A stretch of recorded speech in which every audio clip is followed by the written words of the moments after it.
Assalamualaikum warahmatullahi wabarakatuh dan salam sejahtera. Terima kasih pada Datuk Yang Dipertua.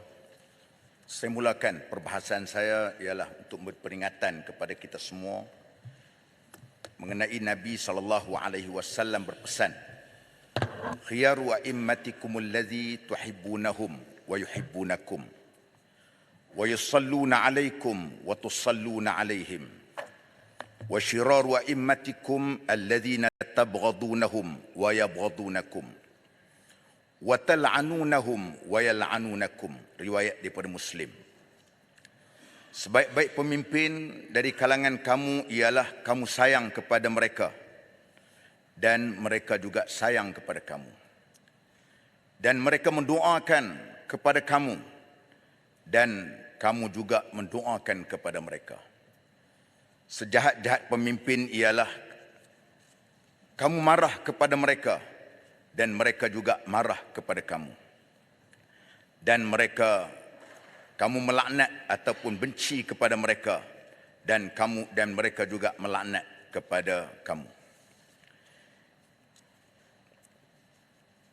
Alhamdulillah, syukur kita kepada Allah Subhanahu wa taala, saya diberi kesempatan untuk berucap di dalam saat pada hari ini, iaitu menyentuh perbelanjaan bajet negara pada tahun 2024 sebanyak 393.8 bilion, kenaikan sebanyak 5.7 bilion, dan perbelanjaan pembangunan diturunkan daripada 99 bilion. Dahulu 99 bilion dan tahun ini 90 bilion. Manakala perbelanjaan mengurus pula ditingkatkan daripada 289.1 bilion tahun 2023 dan ditingkatkan kepada 303.8 bilion. Datuk Yang Dipertua, perkara yang penting sekali ialah walaupun perbelanjaan ini ialah perbelanjaan yang tinggi dalam sejarah negara kita, yang pentingnya ialah delivery system dengan izin supaya apa yang dibelanjakan ini dapat sampai kepada apa yang kita rancang. Kerana bajet ini disusun oleh pegawai-pegawai kita yang kompeten, yang bijak. Kegagalan itu ialah mungkin dari segi pelaksanaannya. Maka dengan sebab itu, perkara sedikit yang mampu untuk kita meningkatkan supaya kedudukan imej negara kita yang berada di dalam kajian yang dibuat oleh International Budget Partnership dengan izin, iaitu kedudukan kita mendapat 47% di belakang Indonesia, Filipina, Thailand, bahkan Timor Leste dari segi markah ketelusan belanjawan. Datuk Yang Dipertua, mengenai peningkatan kos sara hidup, walaupun berbagai insentif telah diberikan di dalam belanjawan 2024, namun isu peningkatan kos sara hidup masih belum berjaya ditangani sebaiknya melalui belanjawan pada kali ini.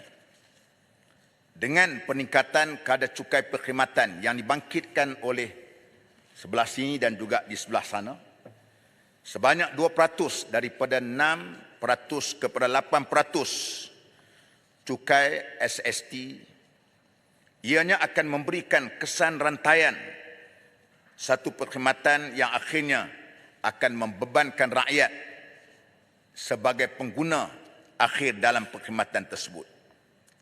Jadi persoalan saya, apakah jaminan kerajaan peningkatan kadar cukai perkhidmatan ini tidak akan meningkatkan kadar bayaran ataupun kadar harga barangan di pasaran, terutama barang-barang keperluan rakyat. Begitu juga dengan penarikan kawalan harga telur dan ayam di pasaran, sebenarnya berpotensi untuk meningkatkan kembali harga kedua barangan keperluan ini. Sekarang ni pun kita dapat lihat harga telur. Sebelumnya RM12.90 grade A sudah meningkat kepada RM13.50. Grade C RM11.70 sekarang meningkat sebanyak RM12.30. Ini belum lagi kita tarik subsidi, maka harga barang sudah naik dan ayam juga akan naik. Hal ini sudah tentulah kita kena akur kerana wujudnya di sana kata-kata telur dan ayam yang memanipulasikan bukan sahaja bekalan, bahkan harga kedua barangan ini. Berdasarkan statistik terkini yang dikeluarkan oleh DOSEM, tahap sara diri SSL bagi ayam adalah 93.3%, manakala SSL telur adalah sebanyak 108.9%. Artinya pengeluaran telur di negara kita melebihi daripada kegunaan kita. Oleh itu, isu telur tidak timbul kalau perkara-perkara ini kita dapat bendung. Namun begitu, satu ketika dahulu, wujudnya situasi di mana tiada bekalan telur di negara ini. Mengapa hal ini berlaku dan bagaimana kawalan dan pemantauan yang dilaksanakan oleh pihak berwajib. Sebab itu saya masih ingat lagi ketika negara kita dipimpin oleh BERA, waktu berlakunya krisis ayam tidak cukup, maka Kabinet membuat keputusan secara drastik, iaitu dengan kita tidak membenarkan ayam diekspor. Dalam masa yang sama, kita memberikan subsidi untuk memastikan kerana bahan makanan ini adalah bahan makanan daripada semua golongan, daripada B40, M40 maupun T20. Datuk Yang di-Pertua, saya nak menyentuh berkenaan dengan tabung haji. Saya tertarik dengan kenyataan yang amat berhormat Perdana Menteri pada 29 hari bulan 9 tahun 2023 ketika menyambut ulang tahun ke-60 tabung haji,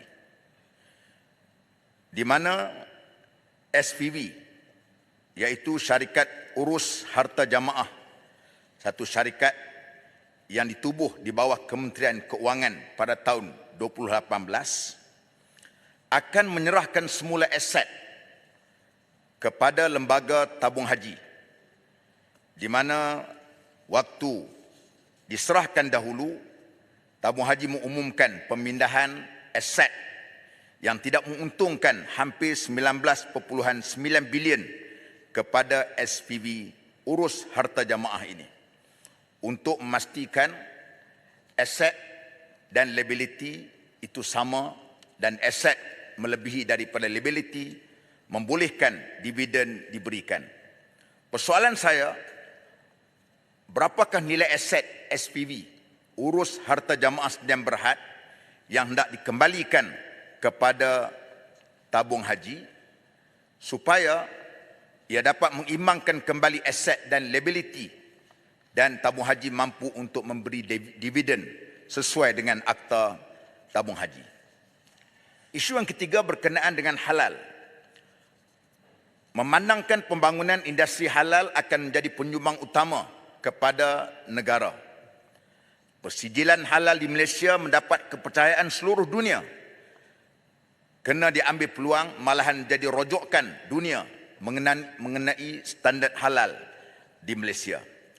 Usaha meningkatkan ekspor halal, menembusi pasaran baru dan meletakkan Malaysia sebagai peneraju dalam pasaran halal global untuk produk bernilai tinggi. Langkah-langkah yang diambil dengan menyediakan latihan industri khusus dan program persijilan halal mengikut NOSS, National Occupational Skill Standard, standard kemahiran pekerjaan kebangsaan, sebagai usaha untuk meramaikan bilangan profesional dan pakar halal yang kompeten untuk menyokong pembangunan industri halal pada masa hadapan. Memanfaatkan penjiditilan sebagai hak berpusat bagi data dan perkhidmatan berkaitan halal. Platform ini akan memudahkan cara pemohonan sijil, pengauditan dan pemantauan. Datuk Yang di-Pertua, walaupun kerajaan nak memperkasakan industri halal, jangan pula ada usaha untuk merosakkan SOP yang sudah cantik, yang sudah dibuat oleh pihak JAKIM dan pihak Jabatan Agama Negeri dan Majlis Agama Islam Negeri-Negeri. Alhamdulillah, sewaktu saya diamanahkan menjadi Menteri Agama, kita telah meletakkan KPI 100 hari pentadbiran saya di JAKIM ketika itu untuk menyelesaikan sekurang-kurangnya 75% permohonan sijil pengesahan halal Malaysia dalam tempoh 30 hari bagi permohonan yang tidak mempunyai teguran. Maka KPI-nya tercapai sehingga 80%. Oleh kerana saya menyebut sini, ada rungutan-rungutan yang mengatakan soal untuk mendapatkan persijilan halal JAKIM dan negeri-negeri ini agak sukar. Sebenarnya bukannya sukar, tetapi sekiranya ia dibuat mengikut apa yang telah pun diletakkan melalui SOP yang ditetapkan, insya-Allah ianya akan dapat dilakukan. Kerana SOP diletakkan 30 hari, kadang-kadang 16 hari pun sudah selesai apabila ia menepati dengan apa yang diletakkan oleh audit halal. Datuk Yang di-Pertua,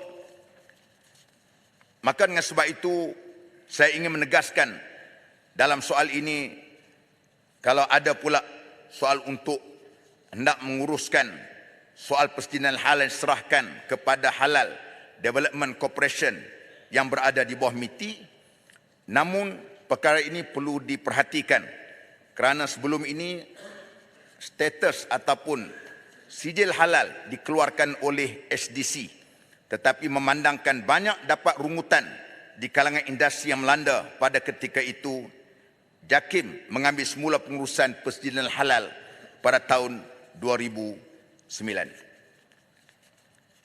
Datuk Yang di-Pertua, saya hendak membangkitkan berkenaan dengan beberapa perkara yang berhubung kait dengan apa yang peruntukan di kawasan saya,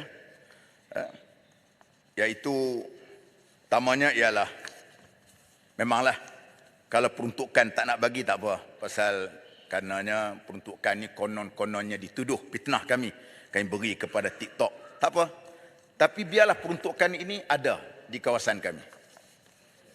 Maksud dia, sekarang ni kami datang ke parlimen ini, setiap hari jabat kami didatangi oleh rakyat di sebelah sana.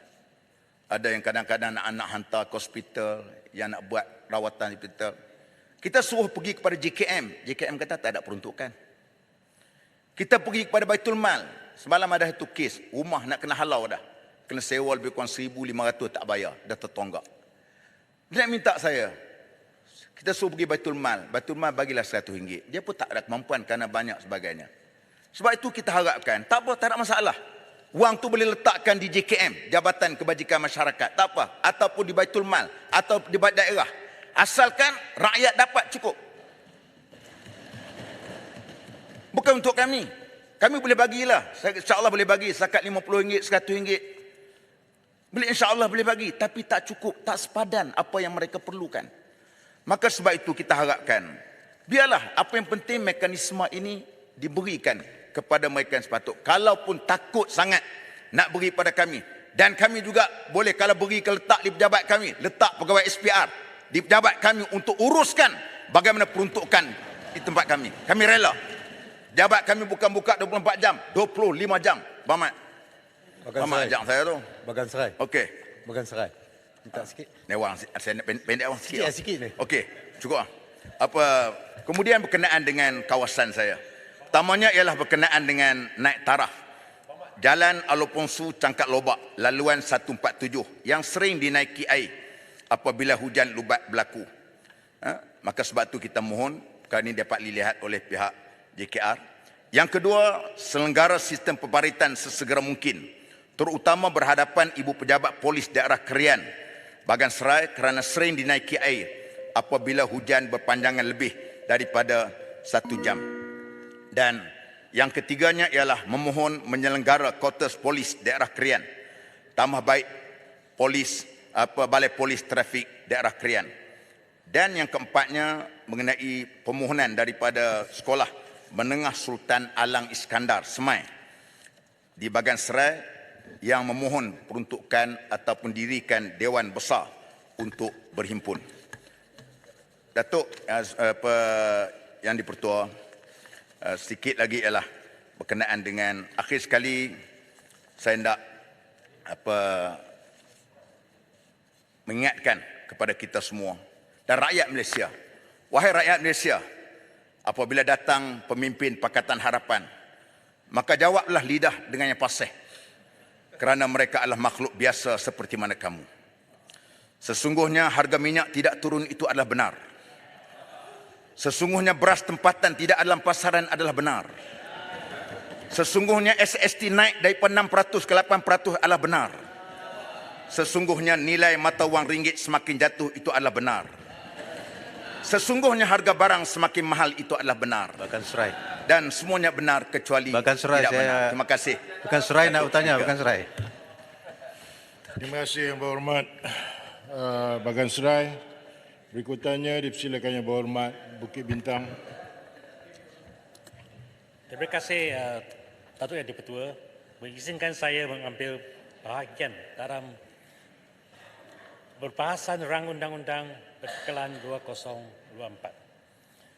Pada masa 10 tahun lalu, ucapan perbelanjawan saya dalam nada menentang tetapi kini 2023, nada ucapan saya menyokong kerana parti saya menjadikan sebahagian kerajaan berpatuan. Bila berucap, hendaklah dengan nada menyokong.